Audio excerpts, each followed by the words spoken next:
आप सोचते हैं जिंदगी आपके हिसाब से चलेगी। ये कहानी आपकी सोच बदल देगी। जीवन के अनेक पहलुओं को पार करने के बाद सुधीर बाबू अपने मन में अपने भविष्य जीवन काल की घटनाओं को अपने विचारों में ही निश्चित कर रहे थे कि वह कब, कैसे और क्या क्या करेगा। विवाह के पश्चात वह अपनी जिंदगी का बजट बना रहे थे। सुधीर बाबू पेशे से एक प्राइवेट स्कूल में मास्टर थे, जिसकी तनख्वाह बहुत ही कम थी। सुधीर बाबू अपने होने वाले बच्चे और उस बच्चे के जन्म के साथ उसकी पढ़ाई, उसकी नौकरी, उसका विवाह और नाती पोतों के साथ जीवन जीने, उनके साथ खुशी खुशी उमंग उत्साह में रहने का अपने सपनों को निश्चित कर रहे थे। मगर जीवन में सब कुछ अनिश्चित होता है। व्यक्ति को कब किस मोड़ पर ले जाती है, यह व्यक्ति को कहाँ पता चलता है। वह तो बस अपने ख्यालों में जीते चला जाता है।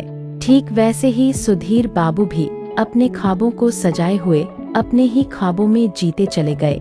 कुछ समय बाद उसके घर में फिर एक नन्हा सा बच्चा आया और सुधीर बाबू की जिंदगी को खुशियों से भर दिया। जब वह बड़ा हुआ, उन्होंने उसे पढ़ाई कराने के लिए एक अच्छे से स्कूल में एडमिशन के लिए सोचा। उसके हिसाब से उस स्कूल की फीस बहुत ज्यादा थी, जिस कारण बचाए हुए पैसे से उसका दाखिला कराया। और नौकरी, मास्टर जी ने सपना देखा था कि जैसे वह मास्टर है, वह अपने बेटे को प्रोफेसर बनाएगा या फिर कलेक्टर। मगर जैसे सोच होती है, जैसे हमारी जीवन की अवधारणा और जैसे हमारे विचार जो हम निश्चित किए रहते हैं, वह उसी रूप में कहाँ होती है। ठीक वैसे ही सुधीर बाबू के बेटे कमल का मन इंजीनियरिंग की पढ़ाई पढ़ने का था और उसे एक सॉफ्टवेयर इंजीनियर बनना था, जिसके कारण कमल एक सॉफ्टवेयर इंजीनियर बन गया। कुछ समय बाद उसका भी विवाह हुआ और फिर सुधीर बाबू के जीवन में वह क्षण भी आ गया जब वह दादा बन गया।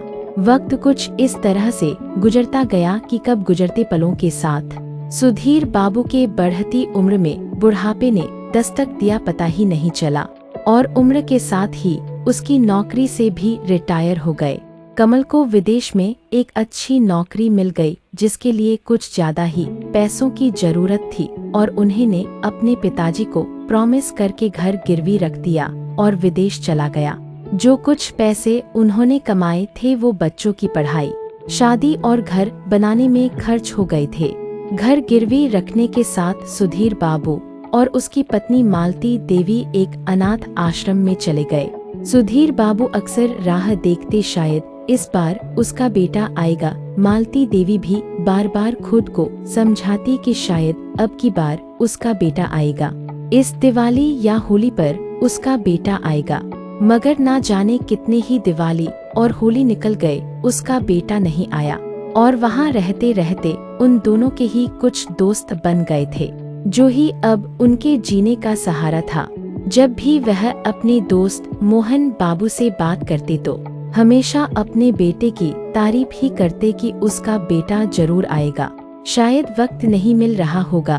और ये कहते हुए सुधीर बाबू अक्सर उन पलों में खो जाता था, जिसके पूरा ना होने पर उसके फूलों जैसा कोमल मन बिखरता चला गया और बस बिखरता चला गया।